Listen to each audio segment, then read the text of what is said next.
मुनिना मध्ये महाभारतम्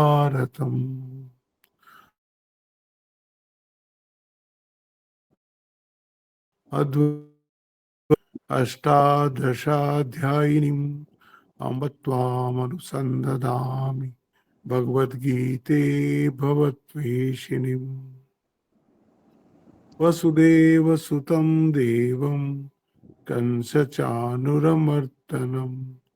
देवकी परमानन्दं कृष्णं वन्दे जगद्गुरुं मूकं करोति वाचालं पङ्गुं लङ्घयते गिरिं यत्कृपातमहं वन्दे परमानन्दमाधवम्।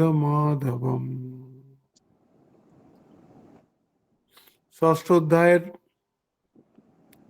শেষ দুটি শ্লোক রয়ে গেছিল,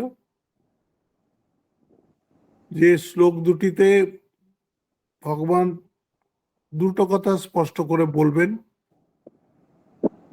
একটা হচ্ছে তত্ত্ববেত্তা যোগী হওয়ার চেষ্টা করো, পরোক্ষ জ্ঞানী হওয়ার থেকে বা কর্মী হওয়ার থেকে এমন যোগ সাধন করো, এমন ভাবে চেষ্টা করো যাতে তুমি আমার তত্ত্বটাকে ঠিকভাবে জানতে পারো। আর শেষ লোকে বলবেন যে আমার তত্ত্বকে ঠিক জানতে পারে, সে আমার ভক্ত, সে আমার সাথে একাত্ম অনুভব করে বলে সে আমার সবচেয়ে বেশি প্রিয়। এই দুটো বলেই উনি ষষ্ঠ অধ্যায় শেষ করবেন। আমি দুটো পড়ে দিচ্ছি। তপস্বিভ্যোধিকো যোগী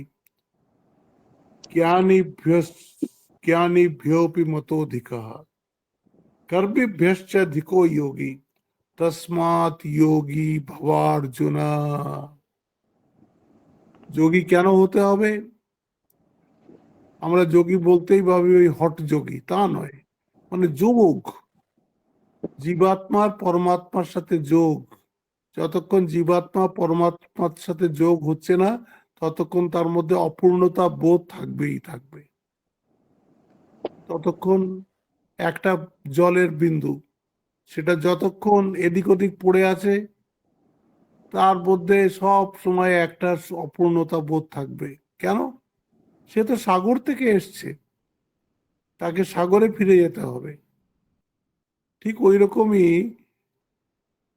আমরা যে জীব, যতক্ষণ না আমরা ভগবানের সাথে এক হতে পারছি, যতই টাকা পয়সা যত কিছুই থাক না কেন, যত প্রাচুর্য থাক না কেন, মনের ওই যে অপূর্ণতাটা, ওটা কিছু দিয়েই ভরা যাবে না, কিছু দিয়েই ভরা যাবে না। না তো আপনি মনে করুন যাদের সব কিছু আছে তাদের তো একদম সবসময় ফুলফিলড মনে করা উচিত নিজেকে। আমার তো সব আছে, কিন্তু কই হয় না তো। কোথায় মনের একটা কোনায় মনে হচ্ছে সব কিছু আছে, এর থেকেও যেন কিছু একটা নেই। কেন এরকম মনে হচ্ছে? তার কারণ আমরা পরমাত্মার থেকে বিচ্ছিন্ন। এই পরমাত্মার সঙ্গে যোগ হওয়াটা বা চেষ্টা করাটাকেই বলে যোগ। তাই বলছেন তত্ত্ববেত্তা যোগী তপস্বীগণ অপেক্ষা শ্রেষ্ঠ। তপস্বীগণ তো চেষ্টা করছে, নানান রকম শারীরিক তপ করেছে, চেষ্টা করছে, শারীরিক মানসিক তপ করে সে চেষ্টা করছে। আর এ তো তত্ত্ববেত্তা যোগী। তাই বলছে তত্ত্ববেত্তা যোগী তপস্বীগণ অপেক্ষা শ্রেষ্ঠ। জ্ঞানী বৃহপি মত অধিকার। জ্ঞানী মানে কি? যেরকম আমরা শাস্ত্র পড়ছি, আমাদের তো এখনো ভগবান সম্বন্ধে কোনো অনুভব হয়নি, তো আমাদের এই জ্ঞানটাকে বলা হবে পরোক্ষ জ্ঞান। এই জ্ঞানটাকে বলা হবে পরোক্ষ জ্ঞান। হ্যাঁ, একটা বিশ্বাস এসছে যে ভগবান আছেন, এত শাস্ত্র যখন বলছে আর আমিও একটা বুঝতে পারছি যে ভগবান আছেন, কিন্তু ওইটুকুই, তার বেশি নয়। তো জ্ঞানী ভ্যোপি মত অধিকার। পরোক্ষ জ্ঞানীগণ অপেক্ষাও সৃষ্ট। কর্মীভ্যশ্চাধিক যোগী। এবং কর্মীগণ অপেক্ষাও শ্রেষ্ঠ। যারা যাগ যজ্ঞ এইসব করছে, তাই এখানে বেশিরভাগ ওইসব কর্মীকেই গীতায় কর্মী বলা হয়েছে। বা আপনি যদি মডার্ন পার্লেন্সেও ধরেন, তাহলে যারা শুধু কাজই করছে, কাজের পেছনে যাদের কোনো উদ্দেশ্য নেই, কাজ করে যাচ্ছে কাজ করে যাচ্ছে, কেন কাজ করছো? বলছে কাজ না করলে ছেলে পেলেরা খাবে কি, কাজ তো করতেই হবে, কাজ ছেলেদের পেলেদের মানুষ করাই তো আমার ডিউটি। এই তাদের ডিউটি এইটুকুই, ছেলে পেলেকে মানুষ করা। আচ্ছা ধরো ছেলে পেলে মানুষ হয়ে গেল, তারপরে তুমি কি করবে? ওরা আর উত্তর দিতে পারে না। এরপরে আমার জীবনের কি উদ্দেশ্য থাকলো, কি জন্য বাঁচবো, কিচ্ছু থাকে না। এই জন্য বলছে কর্মিভ্যশ্চ ধিকো যোগী তস্মাৎ যোগী ভবার্জুনা। মানে তুমি তত্ত্ববেত্তা যোগী হও, তুমি সব সময় নিজের সোর্সকে খোঁজবার চেষ্টা করো, যেখান থেকে তুমি বিচ্ছিন্ন হয়ে পড়েছো। তপস্বিভ্যোধিকো যোগী জ্ঞানীভ্যোপি মতোধিকঃ কর্মভ্যশ্চাধিকো যোগী তস্মাৎ যোগী ভবার্জুনা। বলছে যাহারা কেবল কৃচ্ছ চন্দ্রায়ন আদি তপব্রত করিয়া থাকেন এবং যাহারা যাগ যজ্ঞাদি কার্যে ব্যস্ত, আর যে সকল জ্ঞানী আত্মাকে পরোক্ষ বোধ করেন, পরোক্ষ মানে আছে, বাইরে কোথাও আছে, তৎসমুদয় অপেক্ষা একমাত্র মুক্তি পিপাসু যোগী শ্রেষ্ঠ। আমি যোগাভ্যাস কেন করছি, এই পথে আমি কেন এসেছি? ভগবানকে আমাকে জানতে হবে, ভগবানকে আমাকে ভালোবাসতে হবে, ভগবানকে আমার একান্ত করে নিতে হবে। ওটা না হলে আমার মনের দৈন্যটা মিটবে না, এইটা সে বুঝে গেছে। কেননা তাদৃশ যোগী তত্ত্বজ্ঞান মনোনাশ উপাসনা ক্ষয় দ্বারা জীবন মুক্তি লাভ করিয়া থাকেন। এটাই হচ্ছে প্রসেস। হ্যাঁ, সবচেয়ে প্রথম হচ্ছে বাসনা ক্ষয়। বাসনা ক্ষয় হলেই মন আর বহির্মুখী হবে না, তখন মনোনাশ হয়ে যাবে, মন থাকবে কিন্তু আর বহির্মুখ হবে না, কারণ বাসনা নেই তো, মনোনাশ হয়ে যাবে।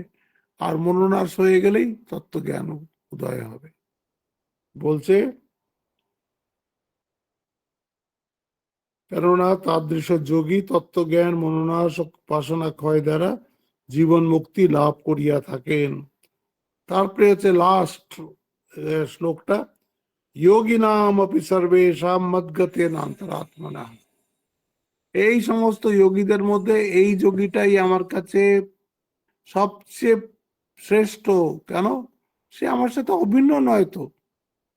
শ্রদ্ধাবান ভয়তে মাম সমে যুক্ত তমামতঃ।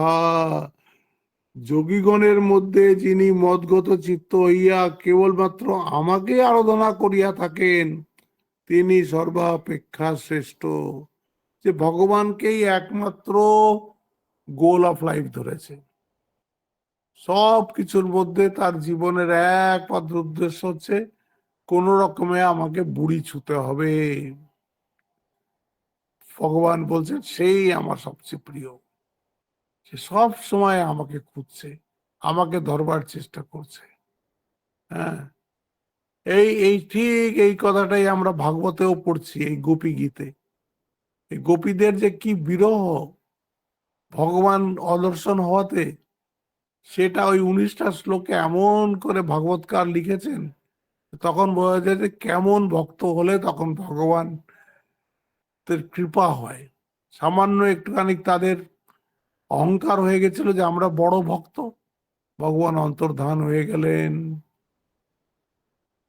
তারপরে তাদের কি রোদন, তাদের কি কান্না, যমুনা পুলিনে বসে সব ভগবানের নামে এক একটা, তুমি এরম করেছিলে, তুমি আমাদের এইখানে বাঁচিয়েছিলে, তুমি ওখানে বাঁচিয়েছিলে, তুমি দর্শন দিচ্ছ না কেন, এই করে করে কাঁদছে।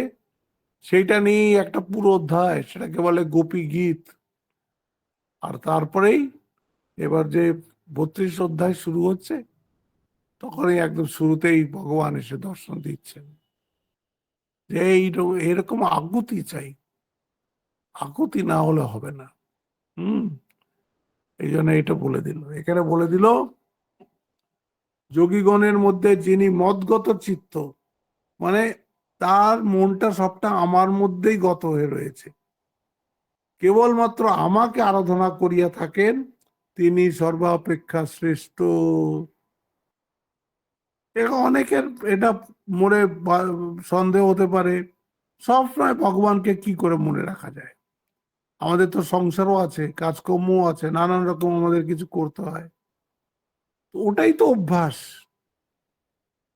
আর ওটা অভ্যাস তখনই ফলপ্রসূ হবে, ওই যে তোমারে করিয়াছি জীবনের ধ্রুবতারা, এ জীবনে আর হব না কো পথহারা।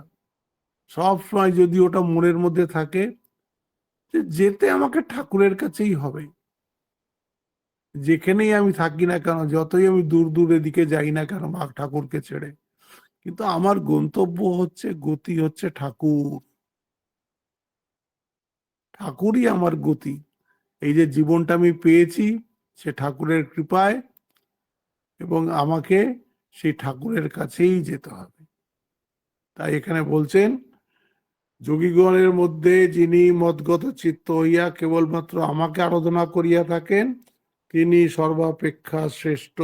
তারপরে বলছেন, যিনি জন্ম জন্মান্তরে পুণ্য পুঞ্জ সাধন করিয়া সজ্জন সঙ্গ ও যোগাভ্যাস করিয়া ভগবত প্রাণ ও ভগবত ভক্তি পরায়ণ হন, তিনি অর্থাৎ ভগবত ভক্তি পরায়ণ যোগী সকল সাধক অপেক্ষা শ্রেষ্ঠ। পরিষ্কার। যে ব্যক্তি ভক্তিহীন হইয়া যোগ অভ্যাস করে, বহু লোক আছে এই যে, হ্যাঁ, তারা ভক্তি নেই, হ্যাঁ, ভক্তিহীন হইয়া যোগ অভ্যাস করে, সে বিশুদ্ধ বিশুষ্ক নিরস ইক্ষুদণ্ড চর্বণ করে মাত্র। যেন একটা রস, কাক, তার সমস্ত রস টেনে নেওয়া হয়েছে, সেইটাকে চিবিয়ে যাচ্ছে। হ্যাঁ, ওই এতে আছে, আমরা ভাগবতে পড়ি একটা শ্লোক, আহম সর্বেষু ভূতেষু সন্তম আত্মানম ঈশ্বরম ভজতে মৌড়াত ভস্ম নিয়ে জুহতি সব। বলছে তাদের, যে ভগবানকে সব জায়গায় না দেখে, হ্যাঁ, শুধু ভগবানকে এক মানে ছবির মধ্যে ভগবানকে দেখছে, বলছে তার ভক্তিটা হচ্ছে যেন ভস্যের মধ্যে ঘি ঢালা। ভগবানের স্বরূপ তো একেবারে সর্বব্যাপী, সেইটা সবসময় মাথার মধ্যে রেখে তবে ভক্তি করতে হয়। হ্যাঁ, এখানে বলছেন, যিনি জন্ম জন্মান্তরের পুণ্য পুঞ্জ সাধন করিয়া সজ্জন সঙ্গ যোগাভ্যাস করিয়া ভগবদ্গত প্রাণ ও ভগবত ভক্তি পরায়ণ হন, তিনি অর্থাৎ ভগবত ভক্তি পরায়ণ যোগী সকল সাধক অপেক্ষা শ্রেষ্ঠ। যে ব্যক্তি ভক্তিহীন হইয়া যোগাভ্যাস করে, এই তো আমাদের মধ্যেই, আমরাই তো জব করি, কিন্তু কোনো তাতে ইন্টেন্সিটি নাই, কোনো তাতে ভক্তি নাই, এই টক টক টক টক করে একটু করে দিলাম, এই তো ভক্তিহীন। হ্যাঁ, এরম না। সে বিশুষ্ক নিরস ইক্ষুদণ্ড চর্বণ করে মাত্র। এই শ্লোকে ভগবান ভক্তিযোগকে শ্রেষ্ঠ বলিয়া উল্লেখ এবং অর্জুনকে ভক্তিযোগে নির্মল পথের পথিক হইতে সংকেত করিলেন। এই যে সংকেত করিলেন মানে এটা কি? এবার যে সপ্তম অধ্যায় আসছে, সপ্তম অধ্যায় থেকে 12 অধ্যায় অবধি তো এবার উপাসনা, এটা আমাদের কর্ম হয়ে গেল। এবার আমাদের আসবে উপাসনার শতক, হ্যাঁ, ভক্তির শতক, 7 থেকে 12, আর তার কালমিনেশন হবে গিয়ে দ্বাদশ অধ্যায় ভক্তিযোগে। ভক্তিযোগটা অধ্যায়টা ছোট, কিন্তু ভীষণ ইম্পর্টেন্ট, আর বোঝাও ভীষণ কঠিন। তো সেটা যখন আসবে তখন দেখা যাবে। এখন বলে দিলেন তোমাকে ভালো ভক্ত হতে হবে। ভালো ভক্ত হওয়া মানেটা কি? মানে ঠাকুরই আমার মুখ্য, বাকি সবটাই গুণ, ভগবানই আমার মুখ্য। এখানে এসে ষষ্ঠ অধ্যায় শেষ হলো। এখন আমার টাইম যা আছে কতটা টাইম আছে? কতটা টাইম আছে শম্পা? 20 মিনিট মতন মনে হয়। মাত্র? ওহো, তাহলে তো আজকে এটা শেষ হবে না। যাক, যতটা হবে এটা করে নি, তারপরে আমরা করব, বাকিটা পরের বার করব। 20 মিনিটে তো সামারি দেওয়া হবে না। এই অধ্যায়টার নাম হচ্ছে ধ্যান যোগ বা আত্মসংযম যোগ। কেন ধ্যান যোগ বলছেন এখানে? কারণ ভগবান যে দ্বিতীয় অধ্যায় থেকে যে উপদেশ দিয়ে চলেছেন, আত্মস্বরূপের উপদেশ দিলেন, তারপরে কর্মযোগের উপদেশ দিলেন, তাতে ভগবান মনে করছেন যে আমি ওকে তো আত্মার কথাও বলেছি, চিত্তশুদ্ধি হওয়ার কথাও বলেছি। তো চিত্তশুদ্ধি হয়ে গেলে এবার তো ওকে নিধিধ্যাসনের জন্য, শ্রবণ মনন নিধিধ্যাসনের জন্য তৈরি করতে হবে। তাকে একদম শেষ কথা বলতে হবে। শেষ কথা বলতে হলে তাহলে সবচেয়ে ইম্পর্টেন্ট তার অঙ্গ হচ্ছে এই ধ্যান। এই সাধনার জীবনে সবচেয়ে ইম্পর্টেন্ট একটা অঙ্গ হচ্ছে এই ধ্যান। অনেকগুলো অঙ্গ আছে, আসবে এবার আস্তে আস্তে। তো ধ্যান একটা খুব ইম্পর্টেন্ট অঙ্গ। ধ্যান যদি না হয় তাহলে মানুষ ভেতরে ডুবতে পারবে না। তো ভেতরে যদি সে ডুবতে না পারে তাহলে বাইরেই থাকবে। আর যখন বাইরেই থাকবে তখন বাইরের জগৎটাই সত্য বলে মনে হবে। আর বাইরের জগৎটা যতক্ষণ সত্য বলে মনে হচ্ছে, তখন ভগবান কি করে সত্য হবে? দুটো সত্য তো হতে পারে না। মীরাবাই গাইছেন না, প্রেম গলিয়াতি সাকরি জামে দো না সমায়। এই প্রেমের পথ, ভগবানের পথ এত পাতলা যেখানে সংসার এবং ভগবান একসাথে থাকতে পারে না। হয় জগৎ থাকবে, নয় ভগবান থাকবেন। আর ঠাকুরের জীবনে আমরা এটা পরিষ্কার দেখেছি যে কেমন ভাবে বাসলে ভালো, দেয় যে দেখা ভগবান। ঠাকুর নিজের জীবন দিয়ে দেখিয়ে দিয়েছেন কেমন করে ভগবানকে ভালোবাসতে হবে। তো এই জন্যে এইবার যে ভক্তির কথা শুরু হচ্ছে, যে উপাসনার কথা শুরু হচ্ছে, সেই উপাসনাটা কালমিনেট কোথায় হবে?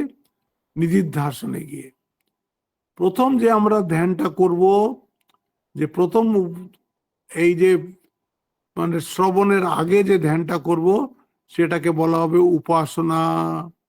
এটাকে বলে সগুণ ব্রহ্মের উপাসনা। যেরকম আমরা যারা দীক্ষা হয়ে গেছে আমাদের, আমরা ঠাকুরের কি বলে ধ্যান করি। ঠাকুর হচ্ছেন সগুণ ব্রহ্ম। কারণ আমরা যদি রূপ না দেখি, ঠাকুরের গুণগুলো চিন্তা না করি, ঠাকুরের লীলা চিন্তা না করি, তাহলে আমরা ঠাকুরের তত্ত্বে পৌঁছতেই পারবো না যে ঠাকুর আসলে কি। তো আগে ঠাকুর, তুমি ব্রহ্ম রামকৃষ্ণ আমরা বলি, কিন্তু ব্রহ্ম সম্বন্ধে আমাদের কোনো ধারণা নেই। তুমি ব্রহ্ম বলা মানেই তো ব্রহ্মর থেকে বিশাল তো আর কিচ্ছু নেই। এই সূর্য, চন্দ্র, তারা, নক্ষত্র, বিশ্ব ব্রহ্মাণ্ড সব ছাপিয়ে তো ব্রহ্ম। বৃহৎ মানে তার থেকে বড় কিচ্ছু নেই। মন ভাবতে পারে না, এত বৃহৎ। সেটা হচ্ছেন শ্রী রামকৃষ্ণ। কিন্তু অত বড় আমরা ভাবতে পারি না বলে তাকে আমরা ওই রূপের মধ্যেই ভাবি, ওই গুণের মধ্যেই ভাবি। তাই বলি, এই যে বলছি এতে আরতিতে আমরা বলছি, হ্যাঁ, নিরঞ্জনম নর রূপধারা, হ্যাঁ, নির্গুণা গুণময়।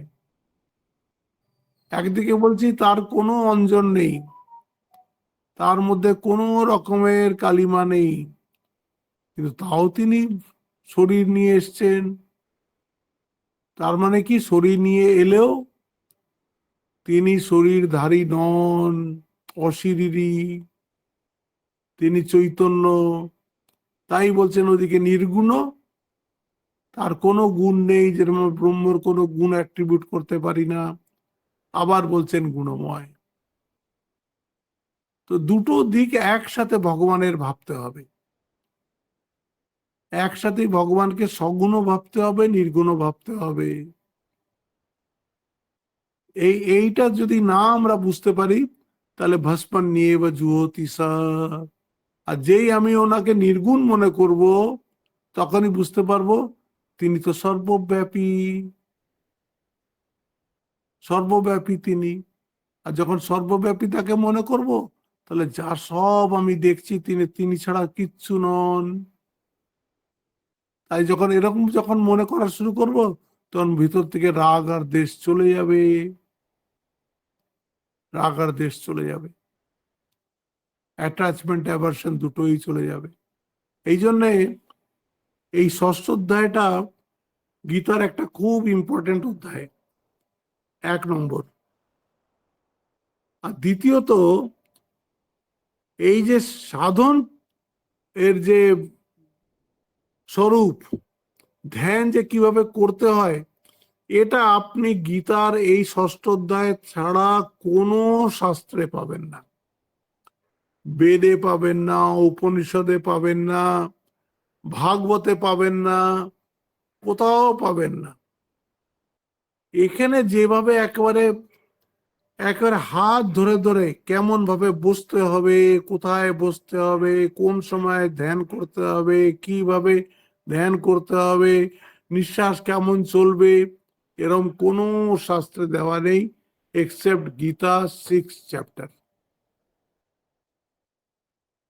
এটা একটা খুব মানে প্র্যাকটিক্যাল, সাধকদের পক্ষে এই একটা চ্যাপ্টার হচ্ছে সাধনের জন্য, যে কিভাবে আমি সাধন ভজন করব, তার সমস্ত গাইডলাইন এই একটা চ্যাপ্টারে, এই 45টা 47টা শ্লোকের মধ্যে দেওয়া আছে। এই 47টা শ্লোককে এরা 5 ভাগে ভাগ করেছে, 5 ভাগে ভাগ করেছে।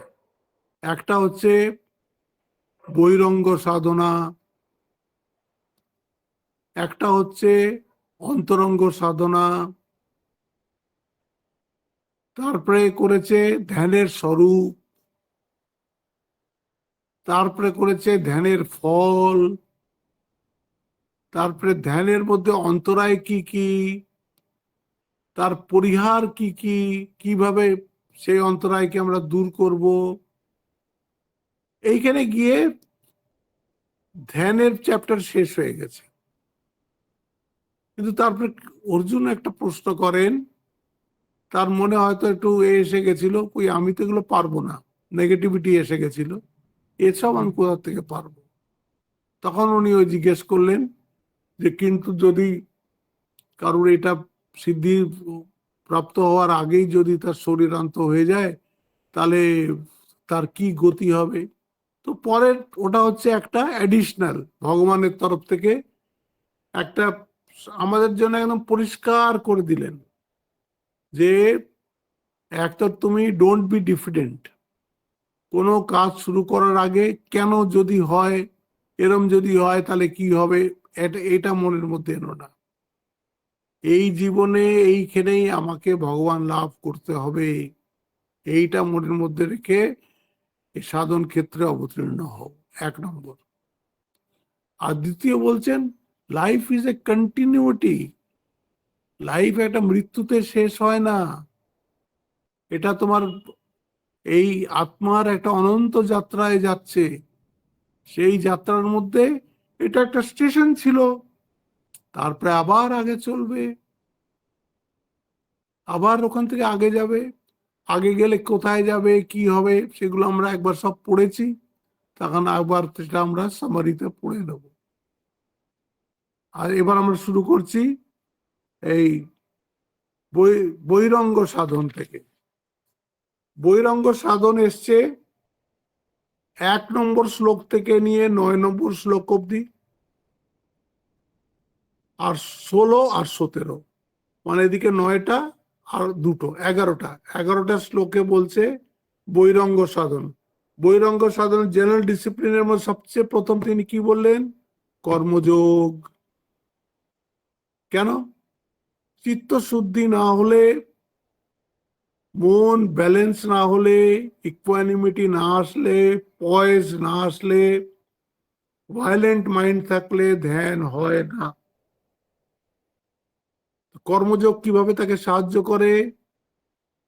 কর্মযোগের মধ্যে আপনি অনেক শুনেছেন, কয়েকটা চ্যাপ্টার ধরে কর্মযোগ শুনেছেন। এটা জিস্ট হচ্ছে এইটা, সমস্ত কর্ম ঈশ্বর অর্পণ বুদ্ধি নিয়ে করো। সব কর্ম করো, কিন্তু যেন তুমি এগুলো সব ঈশ্বরের সন্তুষ্টির জন্য করছো। একে বলে ঈশ্বর অর্পণ বুদ্ধি। এটা কর্মযোগের মেন কথা। আর দ্বিতীয় বলছে, কর্ম হলেই কর্মফল হবে। কর্মফল কখনো কখনো তোমার মনের মতন হতে পারে, কোনো কোনো সময় মনের মতন নাও হতে পারে। বলছে যাই ফল হোক না কেন, ওটাকে ঈশ্বর প্রসাদ হিসেবে গ্রহণ করো। এক হচ্ছে ঈশ্বর অর্পণ বুদ্ধিতে কর্ম করো, আর ফলটাকে ঈশ্বর প্রসাদ হিসেবে গ্রহণ করো। এই হচ্ছে কর্মযোগ। তারপরে বলছে, ওই যে বলেছে না, সমত্বম যোগ উচ্চতে, গীতায় ওই দ্বিতীয় অধ্যায়ে লাস্টে এসেছিল, কর্মণৈব হি সংসিদ্ধিম আস্তিতো জনকাদয়। কর্ম কি শ্লোকটা, সমত্বম যোগ উচ্চতে। এক মিনিট, সব শ্লোক দেওয়া, এক সেকেন্ড।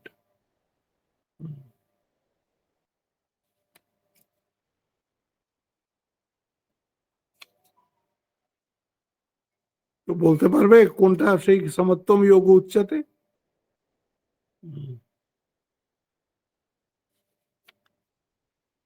এই তো, योगस्थ कुरु कर्माणि संगम त्यक्त्वा धनंजय सिद्ध्य सिद्ध्यो समो भूत्वा समत्वम योग उच्यते। সিদ্ধ সিদ্ধিও সমো ভূত্বা, সিদ্ধি অসিদ্ধিতে সম থাকবে। এই খবর পেলাম, এই নিট পরীক্ষায় কয়েকটা বাচ্চা নাকি আনসাকসেসফুল হওয়াতে সুইসাইড করেছে।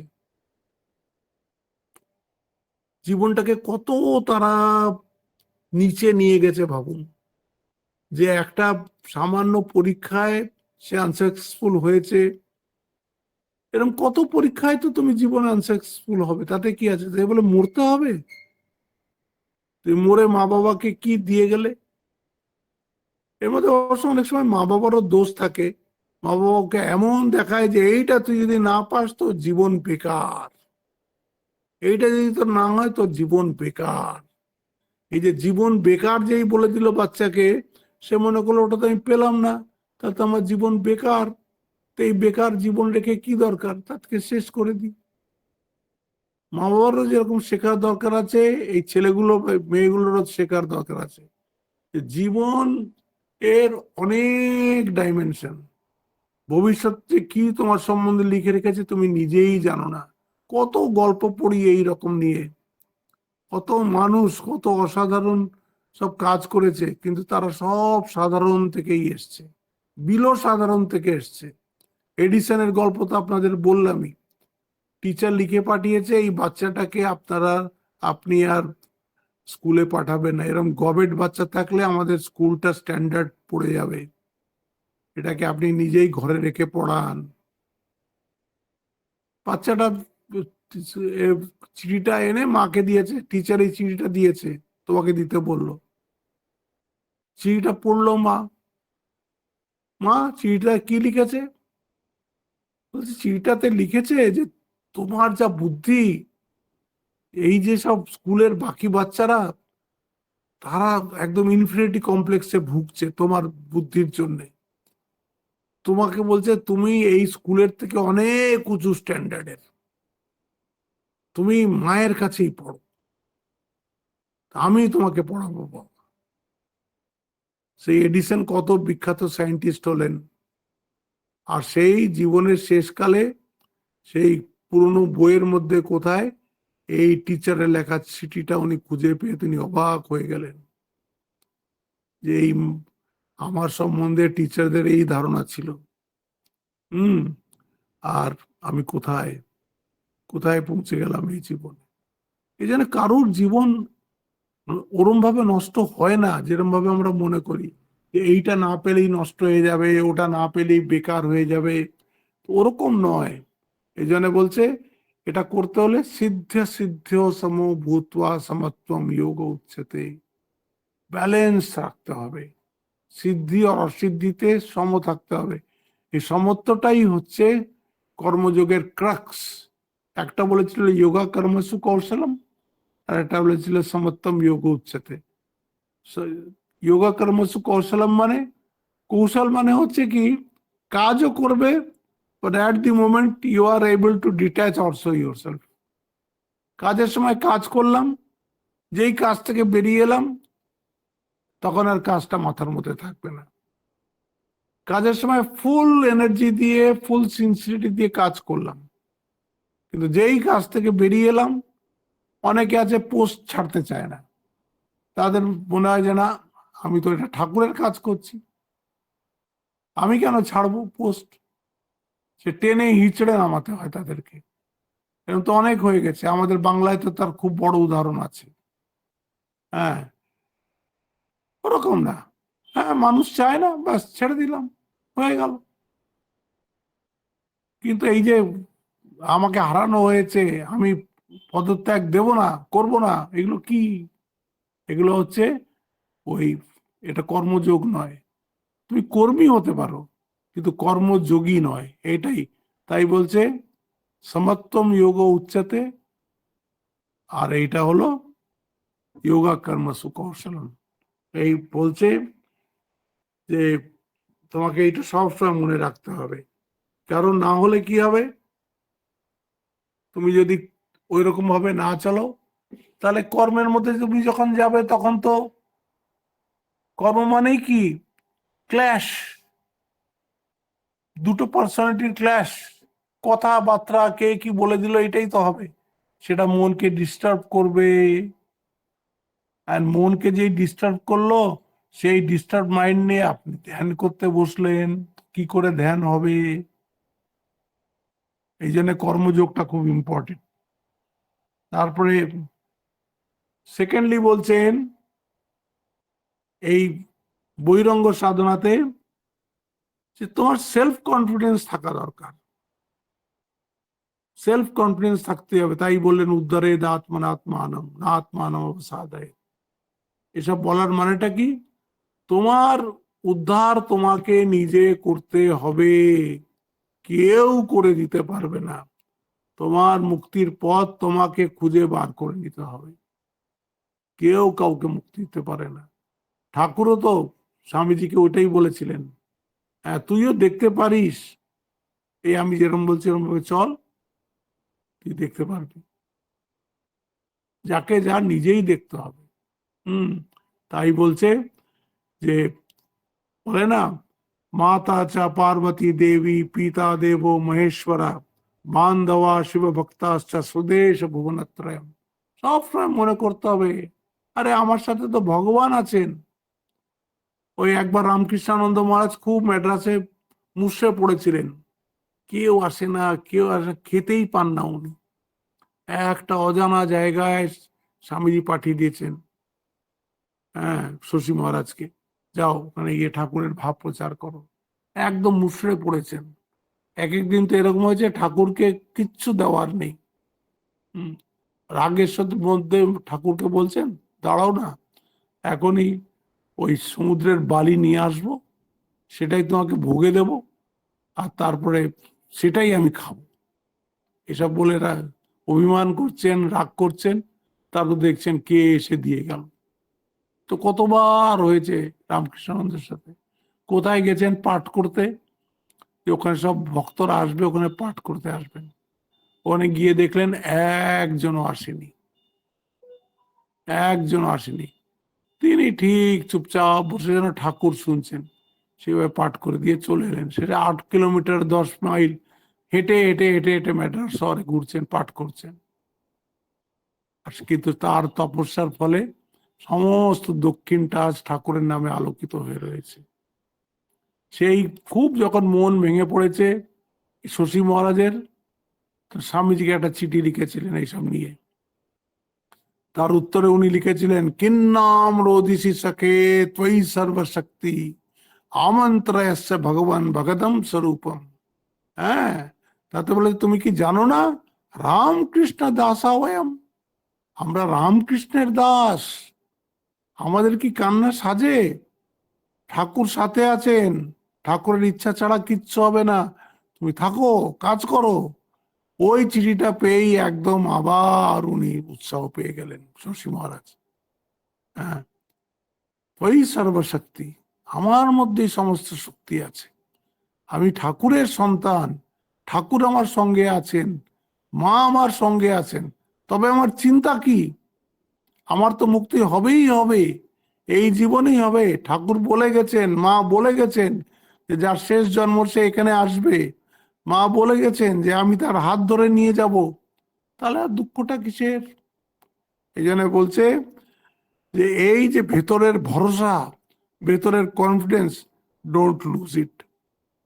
হ্যাঁ, এটা সবসময় মনে রাখবেন। তৃতীয় বলছে আত্মসংযম।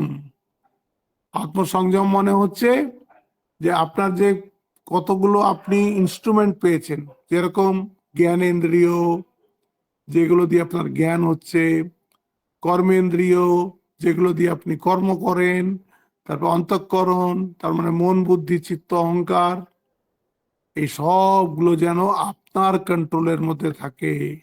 আপনি যেন ওর কন্ট্রোলে না ঘুরেন, আপনার কন্ট্রোলের মধ্যে যেন ওইগুলো থাকে। এটা হচ্ছে আত্মসংযম। এইটা হয়ে গেল।